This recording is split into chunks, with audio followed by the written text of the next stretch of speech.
World War II, we found a nice sort of balance between these two, between science and democracy. Even though they seem to speak and use different currencies, right, speak different languages and rely on accuracy or legitimacy, there seemed to be a balance. And this came out of the research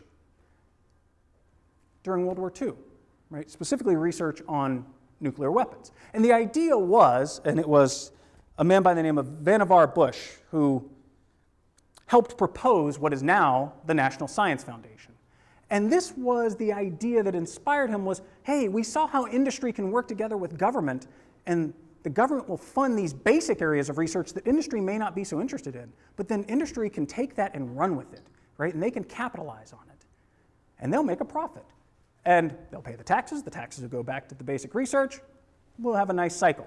And for a long time that worked. And it worked quite well after World War II, up until, I would say, we get to the issue of ozone depletion. I think this is kind of the culminating moment of science in a democracy, at least in the United States. The US played a very key role in dealing with ozone depletion, right? So you may recall, maybe you don't, during the 1980s, scientists identify a problem, right? It looks like the ozone layer, something's going on with it, maybe it's disintegrating, who knows, right? So the scientists identified a potential problem. The follow-up research was funded by, in large part, public dollars. The issue got international attention. Not only were the scientists able to get international attention, the US took a lead role in getting countries to actually sign on to a treaty. Industry scientists were at the forefront, specifically at DuPont, in finding alternatives, right? They were looking at how chlorofluorocarbons were interacting with ozone, and this was there were other substances, but the general idea was they were going to shift it away, and over time they were going to look for alternatives that had less of an impact. And so we see they start at DuPont coming up with a new way to do things. Wealthy countries had to explain to poorer countries, listen, we know you can't afford this new technology, but we need you to stop using this, so we're going to pay you, we're going to help you find substitutes. And then finally, this all culminates in the course of a few years with a treaty that had a clear plan and binding targets, a way of monitoring its progress. And so the plan is that by 2050, the chemicals that were most responsible for depleting ozone should be pretty much done away with, at least as a consumer product and for most industrial uses. And in that shift, we will also see, hopefully, the regeneration of the ozone layer. Now that is a nice story, right? Everybody's happy. So why does it look so different on climate change? Right? That's what has been baffling people. We're using the same model at the international level on climate change. This idea of you have a framework convention, right? We all come together, we agree on basic principles, and then we say, let's work on the specific details. We're using that exact same model that got us through the ozone problem to deal with climate change, and yet that model's not really helping us. And so where is research now, right? Research now is saying, okay, to bring science and democracy together again, to help them find a new relationship, we need to acknowledge one thing.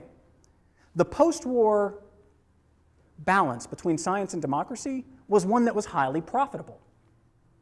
But think of how science works in a regulatory environment, right? So we could think of the EPA recently had an endangerment finding on carbon dioxide emissions.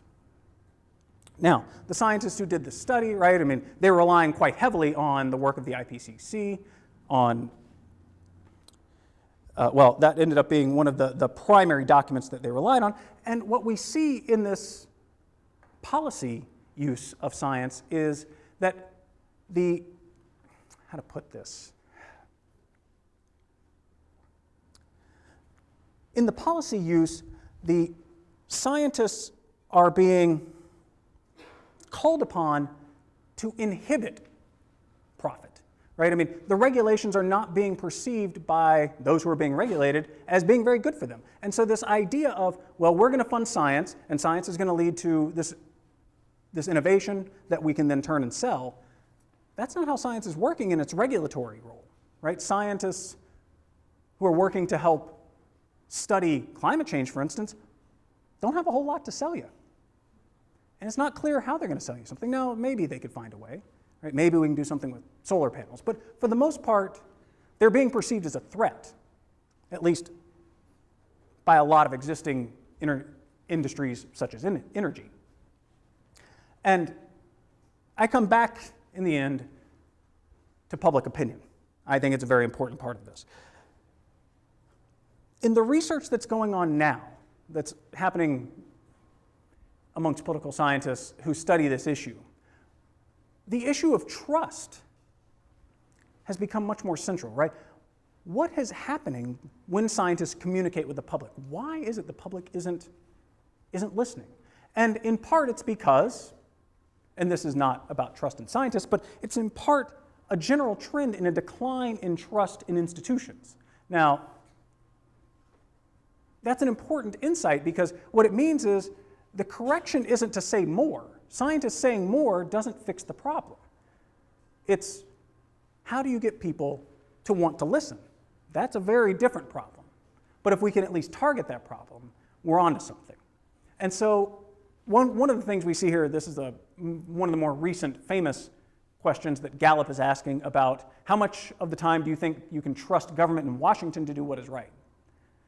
Just about always, most of the time, or only some of the time. And what we'll see is only some of the time and never are at pretty historic highs.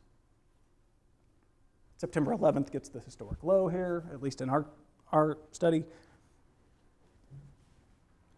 And this is a slightly longer timeline that gives us a little bit of a sense of the decline doesn't really have a correlation with climate change.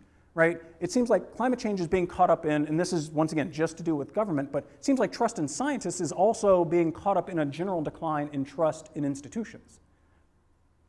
Now, the research now is in trying to pull these apart, trying to make a better explanation of what is the relationship between climate scientists and the public, and how can that inform public opinion, or maybe it won't. And so we can think here, this is a model that I've developed to explain the issue of ClimateGate.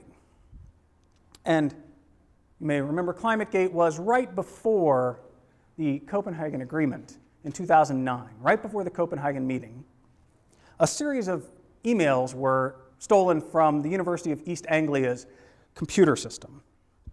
And the emails were they were hacked and kind of selectively read to make climate scientists look pretty bad. Not that some of the climate scientists weren't also saying something not very nice, but saying things not very nice isn't always the same thing as saying things in a conspiratorial way. But what I was interested in as I looked at these emails and was reading through them was the scientists were themselves part of the story about declining trust.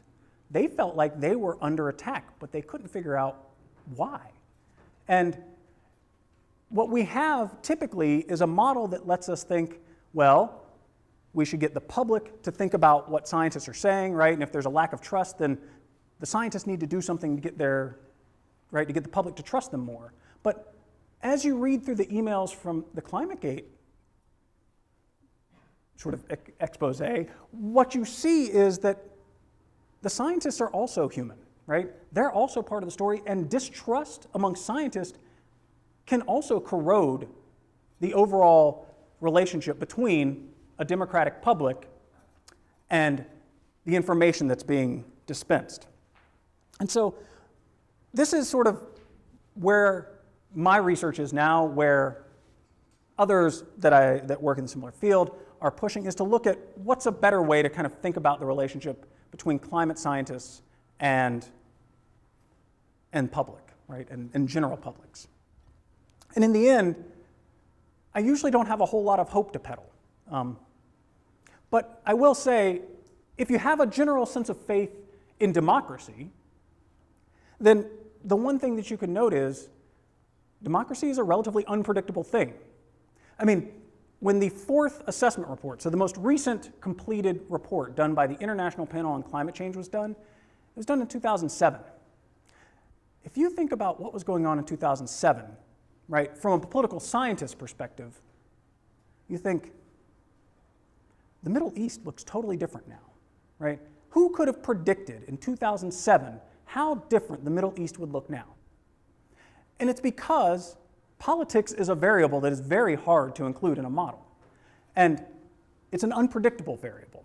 So the bit of hope that I tend to try to hook you on now is that if we think that it's going to happen, that problems are going to be dealt with democratically, we have to acknowledge that maybe we should foresee some unforeseen solutions. So I will end there.